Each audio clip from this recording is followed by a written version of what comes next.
event, a virtual event next week.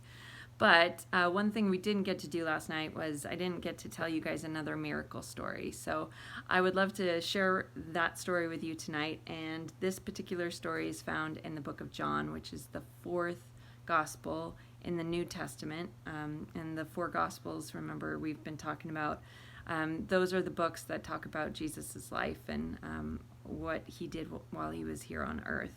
So this one story is in John chapter 5, and it's talking about how Jesus and his friends, his disciples, are walking, and they're heading into Jerusalem, and they come up to this water, but this pool of water is really special because a lot of people that are crippled or paralyzed or lame or blind, all of them are hanging out by the pool, and they're waiting for this moment that some people said in history books. It says that it was a time when the angel of the Lord would come down and stir up the waters. And so when that would happen, when the waters would stir, the people would run to the water to try and get healed. And so there was just a lot of people that needed healing that would hang out by this area. Most people that were considered, normal, wouldn't be over there. These people were basically outcasts. And so where does Jesus go? He goes over and hangs out with them, of course. So we pick up on this one part about this one specific gentleman. So one who was there had been an invalid or paralyzed for 38 years. That's a long time. When Jesus saw him lying there and learned that he had been in this condition for a long time, he asked him, "Do you want to get well?" "Sir," the invalid replied, "I have no one to help me into the pool when the water is stirred. While I am trying to get in, someone else goes down ahead of me." So everybody jumps ahead of him, and so he's been there for 38 years and has not been able to get into the water like everybody else. So then Jesus said to him, "Get up, pick up your mat, and walk."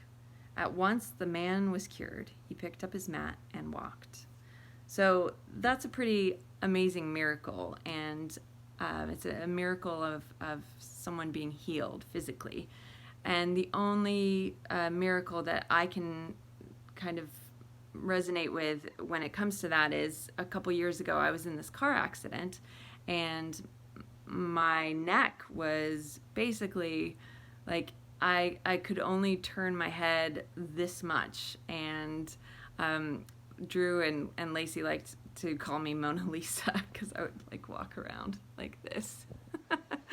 So I was like that for 5 months, and it was pretty lame. And so one day I'm heading down the road, and there's this garage sale. So I go to the garage sale, and there's this guy there from Egypt, and apparently he's this therapist, and he tells me that he can get my neck to turn. So I was like, whatever, might as well try it. So after a couple minutes, he actually got my head to turn significantly from where I was, and I'm crying, and Drew's crying, and we're all freaking out that it was happening. And so that's the closest that I know to experiencing a healing miracle. But in this story, it's kind of crazy because Jesus doesn't say, "Oh, I know what you need, I'm just going to take care of you." He actually asks the man, "Do you want to get well?"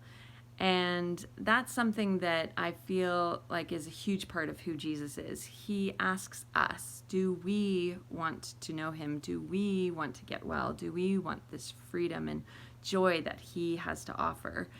And the man is at the lowest of lows in his life, and he says, "No one will help me." And that is where Jesus works his miracles, when we are at that place where we're just looking around and saying, will anybody help me? And guys, I want to let you know he is the one that's always there. So when Jesus heals him, though.